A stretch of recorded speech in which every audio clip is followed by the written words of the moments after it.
The LinkedIn Podcast Network is sponsored by TIAA. TIAA makes you a retirement promise, a promise of a guaranteed retirement paycheck for life. Learn more at TIAA.org/promises pay off.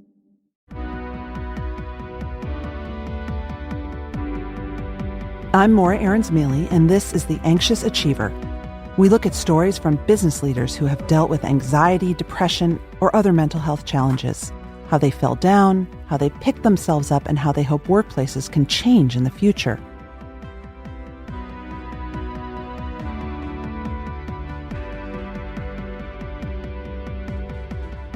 When we go to work, we're not just workers. We're also partners, parents. We're the same people we were at home. We might be struggling ourselves with anxiety. We may be in intensive therapy that demands a tough transition back into the workday. Or we might have children who are dealing with a medical or mental health issue, which wears on us and on our ability to perform effectively at work. We can't separate these parts of ourselves, and the thing is, we shouldn't. Managing it all, the glorious mess of it all, makes us better leaders if we're intentional about the mess we dwell in. And oh my gosh, things can get messy. For those of us anxious achievers who strive to reach perfection, we have to seriously readjust our expectations when we become working parents. But I really believe this, that we become better leaders by wading through the imperfect mess. This is something my next guest understands well. Stew Friedman is a professor at the Wharton School of Business, and he's co-author of the book, Parents Who Lead, the leadership approach you need to parent with purpose, fuel your career, and create a richer life.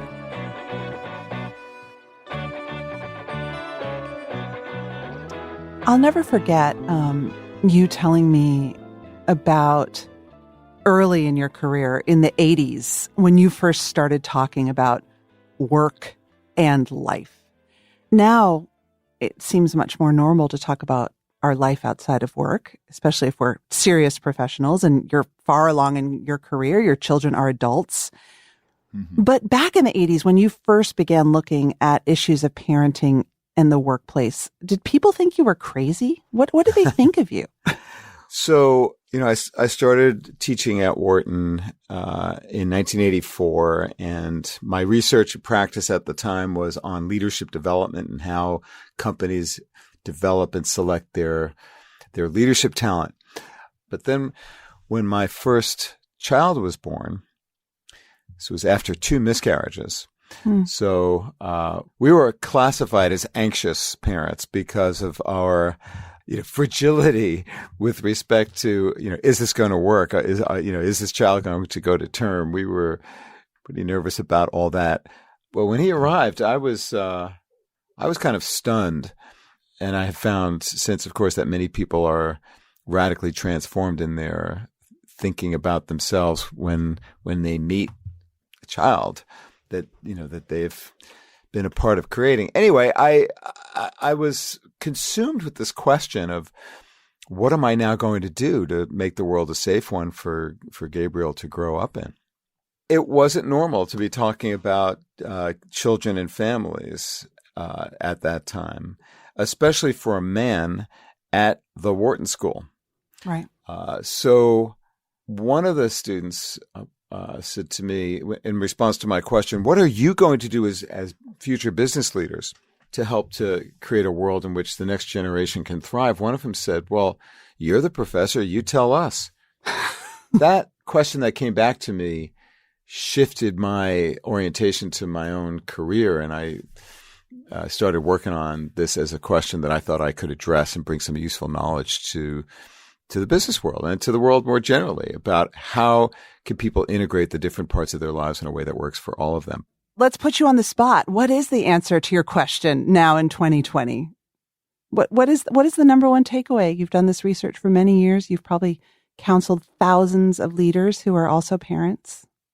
Well, I think the most important thing is to look inside and to be as courageous as you can be in addressing the question of what you really care about.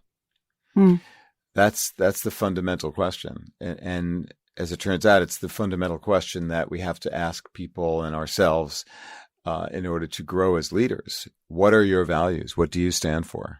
What is your purpose in life? Fundamental, the basic question.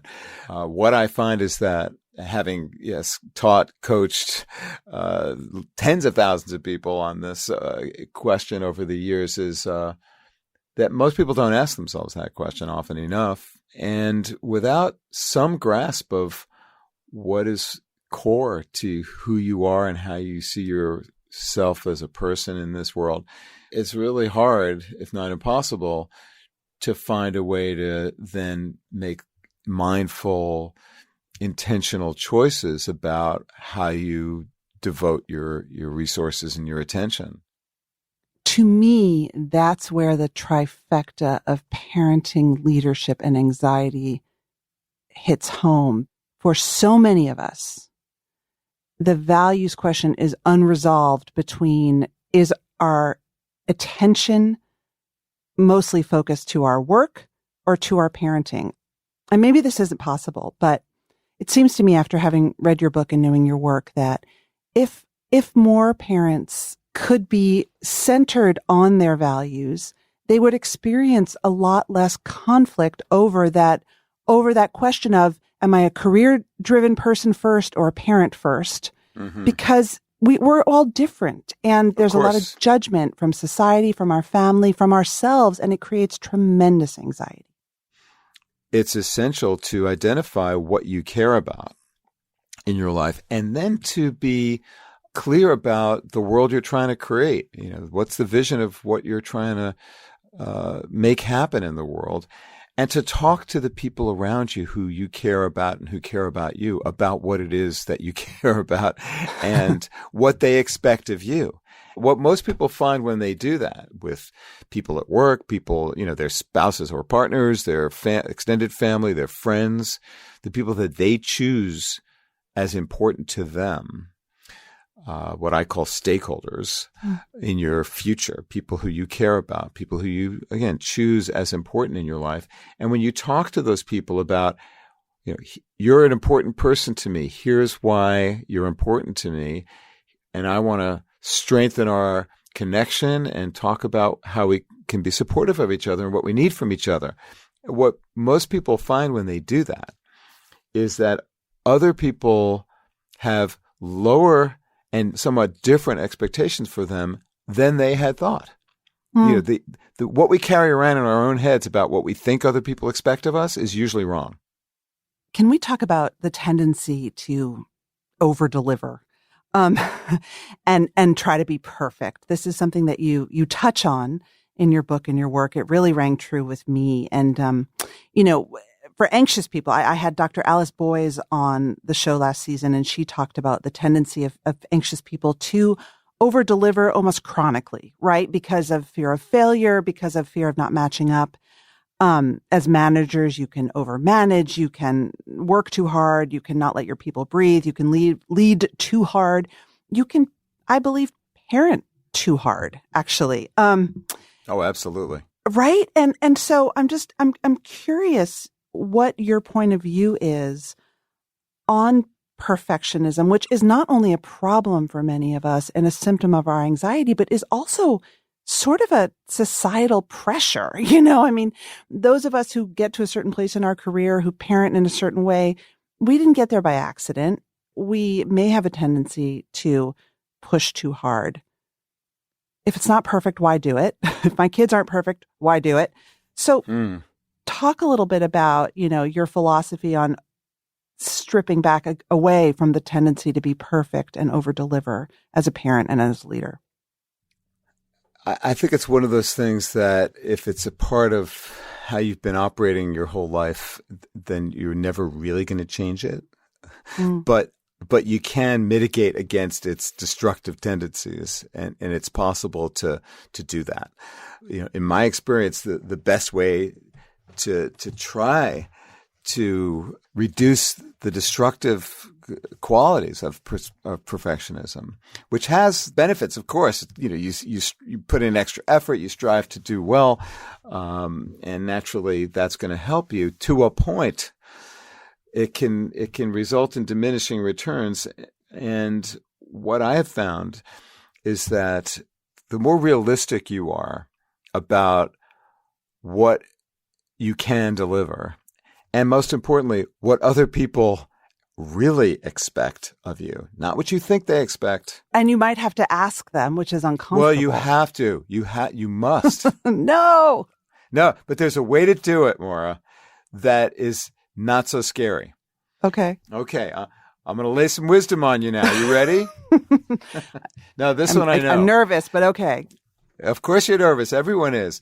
And you're probably anxious because you think that what's going to happen is that you're going to hear people tell you, what a failure you are and how you're just not cutting it, that you're not doing enough or that you're not doing the right things well enough.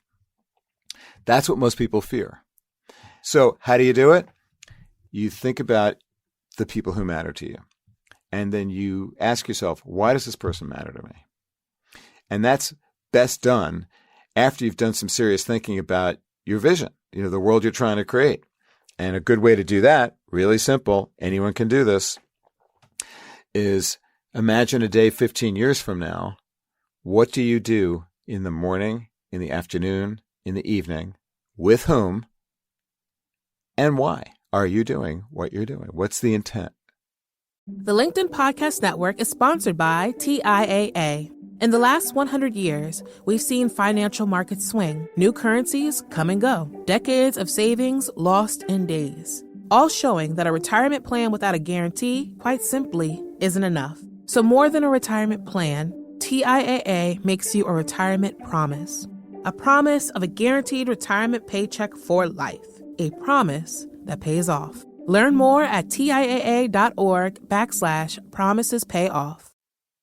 So obviously, Stu, we don't parent in a vacuum, just like we don't work in a vacuum. And challenges in your relationships can impact your mental health, which can impact your leadership, your presence, your mental presence at work. It can sap your will to lead if there's a lot of stress and strain in your relationships, right? That you bring in your head.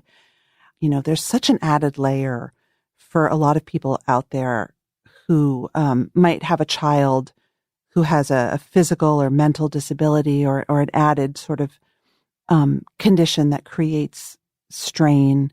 It might make you very anxious. I know that you've had that experience, and I'd love to hear what it was like for you. And I know you're not in the thick of that maybe now, but when you were in the thick of parenting, working, trying to build your reputation, how you kept it all together, how you kept it in perspective.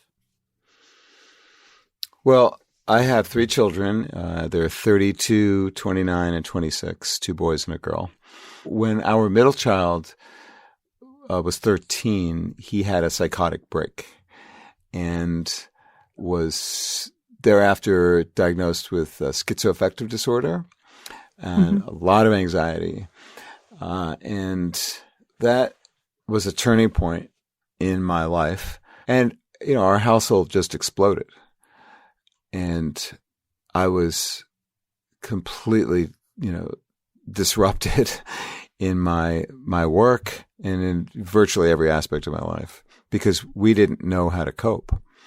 Right. Mind you, my wife's a clinical psychologist, and I had training in that. I worked for a couple of years with schizophrenics on a chronic schizophrenic ward of a private hospital in New England. So I knew a lot about this, more than most people, and yet we were just terribly disturbed. Our other children were, radically affected, particularly our youngest.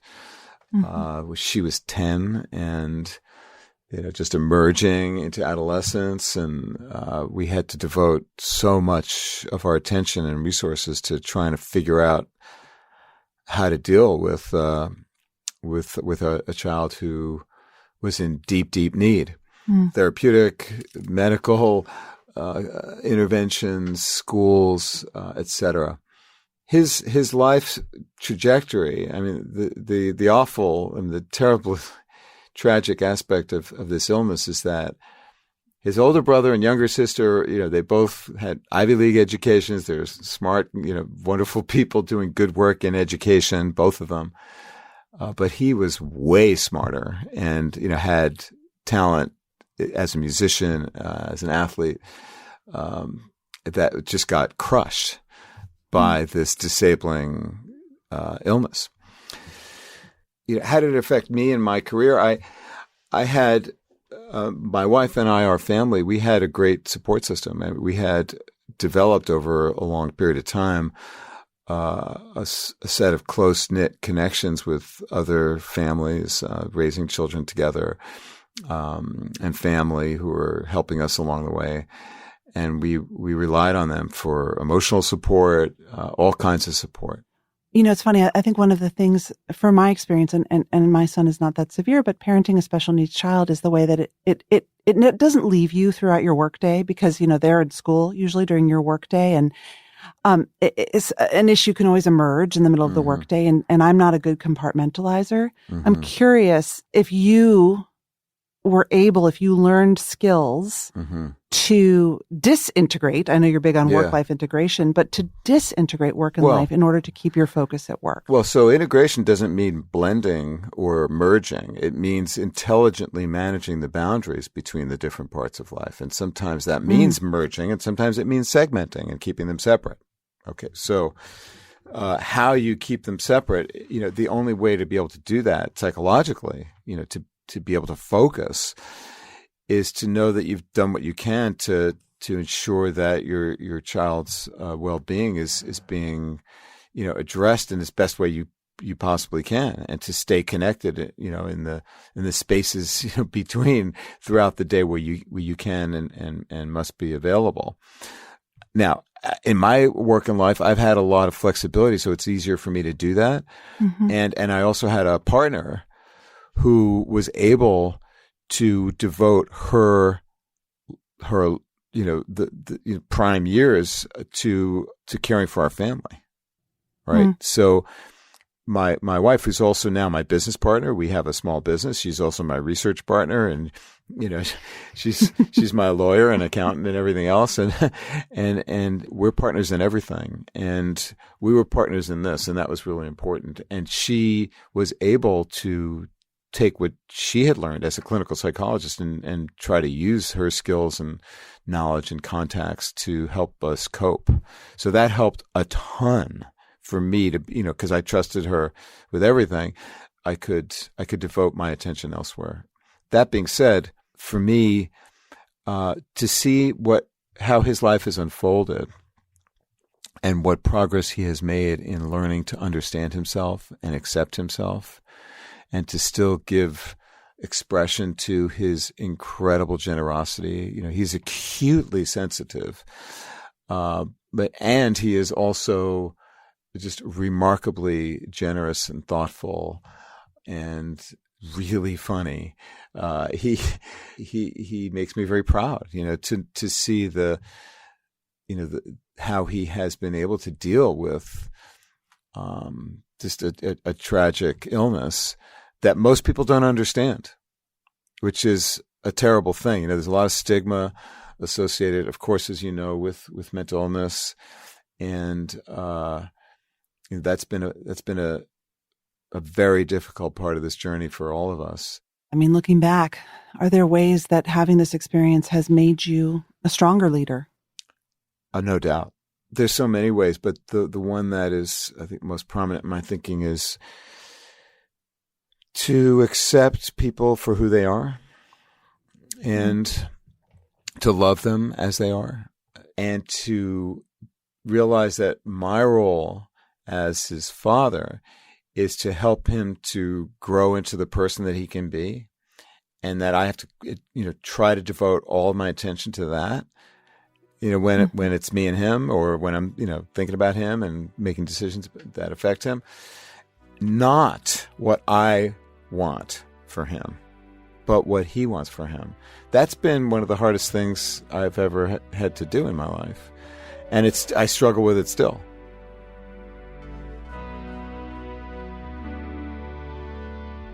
You just heard from Wharton professor Stew Friedman, who's studied parenting and also has the gift of hindsight. When your children are still small and you're in the thick of caring for a child with special needs, it can be a whole different story. And if you, like me and like our next guest, have spent your life always trying to be the best, you expect, of course, that your parenting will fall in line. You've made a detailed plan for everything to be exactly right, and you believe that this means everything will also go right with your kids. In fact, they'll be perfect, just like you were. You can spot my irony, right? Our guest today is Sehreen Noor Ali, co-founder at Visible Health. And she and I share something in common. The fact that our carefully considered strategies to be high-achieving working moms got derailed by life and by children who demand a high level of care. For Sehreen, the shock came when her second baby started missing developmental milestones, those checkpoints every pediatrician reviews with you at regular office visits. A family member had noticed something and spoken up. And like me, Sehreen didn't want to hear it because she had a plan. The most prominent feeling that comes back to me a lot is we were waiting for a call from the specialist who had done a diagnostic exam. And I had completely believed that the results were going to be normal or like one slight small thing. And I got the call and she was telling me the news and I was in so much shock that I walked into the lobby of a random office building and sat on the floor and cried when she told me the news. I was devastated. Like, I didn't understand what she was telling me because I hadn't expected it. Like, I had constructed the worst case scenario in my head, and this was a scenario that was so far-fetched. And that still sticks with me. Like, I realize that I can get really myopic about how I understand the world. And I need someone to tell me. Like, it happened again, actually, this December with the same set of family who have saved me in a lot of ways with this. And they recognize something in my older daughter that I didn't recognize. And I realized, for example, in this specific example, that my older daughter was becoming a perfectionist the way that I'm a perfectionist. And that is a whole nother level of anxiety. And we've been able to course correct. And I'm really proud of us because, you know, we sat and we're like, okay, this is what's happening. And because I'm in therapy twice a week, I also recognize that it was me. Like, I saw the way that she felt the need to be perfect for everyone, the way that I feel the need to be perfect for everyone. There's so, like, motherhood doesn't come with a playbook. That would be super nice. But we're all doing our best. Like, no one can accuse us of not doing our best. And yet, when we realize we did something that have impacted our kids, like, we can't let it go. Of course, Sehreen eventually learned to let go, learned to find a new path for her career and her family, and she found, as I have, just how big a gift our special needs children have given us.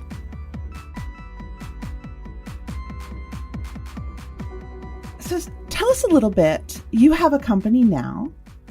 What was your life like before you became an entrepreneur? Well, immediately before starting the company, I had left my career to take care of my daughter. We had found out about 1.5 years ago that she had an underlying medical condition. But when I left, I was actually working at a large education company, leading a team's business development and new ventures, and had a career as an executive in education technology. And before that, I was a diplomat and a civil servant with the Department of State. So very different things. Was it intentional that you left to take care of your daughter? This was your second child, right? This is my second child. Yeah. It was intentional in that I realized I couldn't get her what she needed unless I had more time and bandwidth. And I could only be accountable to myself at that point and her. Like, being accountable to a team's metrics or a boss wasn't going to let me do what I needed to do for her. So you did end up being, I guess, a version of a stay-at-home mom. Yeah. But it was incredibly stressful. Why, and what happened? Can you talk about a little bit about your daughter and what that looked like, what that schedule looked like, and that new era looked like when you were with her? Yeah. It's weird because my mind doesn't let me remember everything. I think it's a form of coping. But it required me to get up, somehow get one child out the door, and think about what am I going to talk to the insurance companies about? And really, in investigative terms, how am I going to figure out what my daughter needs? Because there was I realized that no one was steering the ship. And then I was like, oh my God, I'm steering the ship. Right. You keep waiting for the grownups to come in, don't you? I know. And they don't show up. It's astounding. And then you look at yourself and I was like, I guess I am the grown up. And, when you're dealing with a child with medical issues, what you don't know is that the doctor that you're sitting with, is sitting with you for 15 minutes, but they're not necessarily steering your case outside of the face-to-face time that you have with them. That's 100% on the caregiver. Do you think that when you before you started your company, which we'll talk about in a minute, but you were sort of in a limbo and not working, did you grieve your career or were you just too busy to think about that? I was cranky about my career because I didn't sit with the grief. And that's what I find. My default emotion when I should be grieving is actually just continuous annoyance. And so I was continuously annoyed that this was my situation. And resentful that you were stuck with this? Yes. Yes. I was not pleasant to be around. I felt like this was forced on me, but in reality, it was a choice I made. And that has been an important lesson in this process. I wanted to know at the end of my days that I have done the most I can do for my kids. There is literally nothing more important to me in life than that. And so I had the option to make the choice and I had the privilege to exercise the choice that I wanted. But it's taken me a while to realize that, to get out of the resentment. And there's a part of me that's still resentful. But at least it's more on the other side now. What was the moment where you thought, I'm going to found a startup? Was there a moment? The moment came when I saw the opportunity to join a startup generator program called Antler. And the premise of the program was that they helped you meet a co-founder and they would help build out a startup idea that you had. So you didn't need to have something fully baked. And I'm like, you know what? I've been through so much in the past two years. And my dad had passed away right before my younger one was born. Mm-hmm. And I felt so beaten by life that I wasn't going to beat myself up again by a job that wasn't exciting. And I wasn't going to do that to someone else who was my employer. And so it was low risk for me to do this startup program. It doesn't sound low risk. You know why? It was low risk because I wasn't making money. Right. I mean, that financial reality we had already been living with and had planned for. So for me to take, 2 months off to see if this idea I had was, had merit actually seemed like a better position to be in.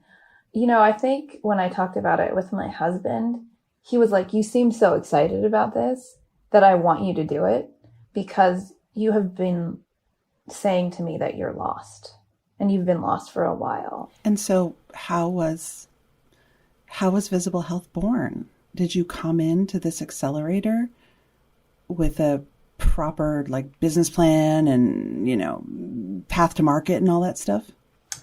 No. The only thing I came into this accelerator with was the ability to be okay if I was wrong.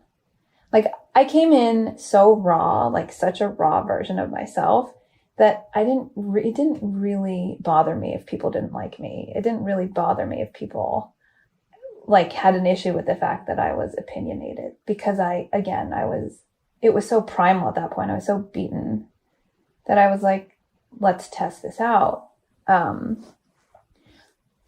think the anxiety that I had going into the accelerator was that I hadn't really been in a work culture for a long time. And I wasn't prepared to do all the networking. And I'm like, seeing that many people, it was sort of like a scene out of, he's like a fish out of water. Like, what am I doing? Like, why are there so many people around me? Why do I have to talk to so many people? I just want to go home and like sit on Facebook. But part of me had anticipated that. And so I gave myself permission not to do it. And that was critical. So like people would go for drinks at 5 and I'd be like, okay, I'm going home. Maybe you were more authentic also in your pitching of the business, in your development of it. Yeah. We had to introduce ourselves to each other the first week. And then I had incidentally told a woman right before I went up that I was going to talk about being a parent.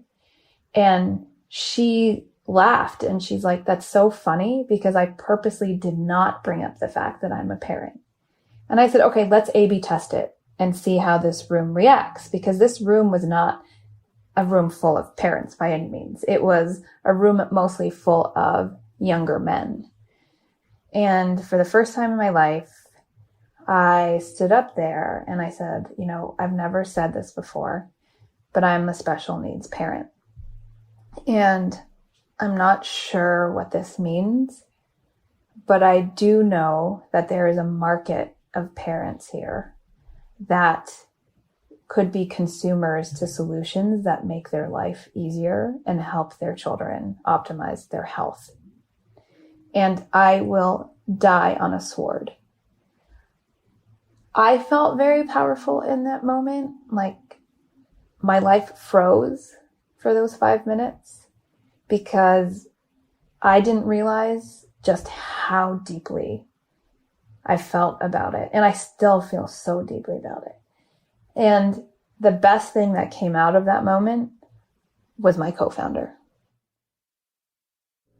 Why is running a startup not killing you? Are you sleeping? Are you living? Like, what about it makes it sustainable for you? It is my healing. It is so hard to see your child and other children not get the medical treatment that could help them for a lack, because of, in this case, information inefficiencies. It almost broke me inside. And when we were doing the customer discovery for the startup, we would talk to parents. I talked to a friend whose child was probably going to pass away. I talked to another friend whose child was diagnosed with autism, only to find out 4 years later that had they gotten a genetic test, that they would have found out it was a regressive form of autism. The helplessness of like opting in to find out these stories and not being able to do anything is probably going to catapult us for the rest of our days in this startup. Because I think as humans, if you see something that can be corrected and you can figure out how to be helpful, like you have to do it. And like, it's not harder, honestly, than staying home and figuring out my daughter's care at all. It's like, I still don't sleep.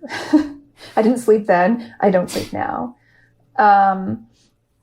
And if anything, because I get to form my own schedule, I don't have to tell anyone except Alex that, hey, listen, I got to take my daughter to the doctor. Or like, yes, I have to tell our investors that my daughter had surgery earlier this month. Like, I'm going to be offline. What are they going to say? They're not going to say no. There's something about, I think, parenting makes you incredibly vulnerable and incredibly strong. And I always think that those are the two best leadership qualities that a person can have. I may be in the minority, but the silly thing is that for me as a leader, with a small L, I'm not running a country, but I run a company, and a lot of days I will get a call from school. My son is in elementary school and he acts out and school's really hard for him. And so I'll get a call from school, something bad happened, he's out of control, he said something, he hit someone, I don't know. And I will be plunged into anxiety, fear, anger and some grief. Like, why? Especially around academic stuff. Like, you're so smart. Why can't you just do this simple math thing? Like, you're going to fail. Like, and then I spin out 20 years from now. But it has also forced me to be incredibly resilient and to be more comfortable with uncertainty and lack of control, which is something that I sort of desperately needed, because all my life I've just been trying to control outcomes and make them better and just being hypervigilant and trying. And when he was little, I could totally supervise every single early intervention and every therapy and make sure he got everything, and his schedule was so full. And now I can do that, but it doesn't sometimes seem to make a damn bit of difference. Mm-hmm. And I have to accept that. Yeah, it's hard though. It is so hard to accept a different vision for your child than the one that you had before. And, it scares me so much that even talking about it makes my stomach turn.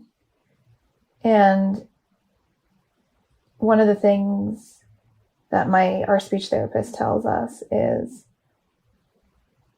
she sort of gently coaches me to say, like, you can't measure her against anyone else. You can't. And it's amazing how ingrained that was in me to do that. Well, and we're in a... I bet you were perfect, weren't you? I mean, totally. Aren't we all? Isn't that why we do everything we do? It's hard. Like, I'm still working on it. And if I'm going to be totally honest, I am buffered by the fact that my daughter is going to make a full recovery. And that's not lost on me. There's these things that sit in your head. And like, one is when I got the phone call from the specialist that something was wrong. And I think about this past December when, we're in the process of, there's all these milestones in terms of the transition for intervention. And so we're ready for our next milestone where it transfers government departments. And I got the report back. It read way worse than I thought was happening. Mm-hmm. And I didn't understand. And I called my husband, and we were working fairly in similar places in the city. And I'm like sobbing. And I'm like, I just can't handle this right now. Like, this is too hard for me. And so we ended up meeting up, and he's a very, he gives me a lot of emotional relief in those moments. And I'm like, but that still sticks with me because I'm not a smoker. But that was there are 3 moments in my life where I've wanted to smoke, and that was one of them. For no rational reason, except that I was really stressed out. And so I told my husband, I was like, I need to go find a pack of cigarettes. And I was like, I don't even know to go. Like, literally, I have no idea where to go buy a pack of cigarettes. But I was that overwhelmed and stressed, and a cigarette seemed like the next logical thing I should have. I was smiling also, thinking, like, the beautiful thing is that when your kids do incredible things and they surprise you with their incredibleness, it's that much more. And that's the upside of accepting uncertainty, But it lets you see a lot of beauty, right? Like, I think I see a lot more beauty in life now. There's no guarantee that any child, is going to live the life that a parent has for them, right? Like, things change on a dime. And now I look at my children and I delight in them in a way that is the best thing that has ever happened to me in life. And it doesn't have to do with the fact of like my younger ones' trajectory and my optimism about that. Like, I felt this way in even the worst moments of not knowing. And there's a lot of stuff, quite honestly, that we don't know. But it's like, it brings you back to things that are simple and joyous in that acceptance. Oh, thank you so much, Sehreen.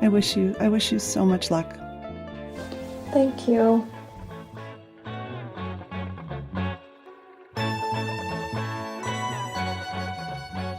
That's it for today's show. Thank you to my producer, Mary Dew, and thanks to the team at HBR, to our guests for sharing their experiences and truth, thanks to our advertisers, and for you, the listeners. I'm so grateful for your feedback. You can always email anxiousachiever@gmail.com or tweet me at MorraAM. And if you love the show, tell your friends or subscribe and leave a review. From HBR Presents, this is Morra Aarons-Mele.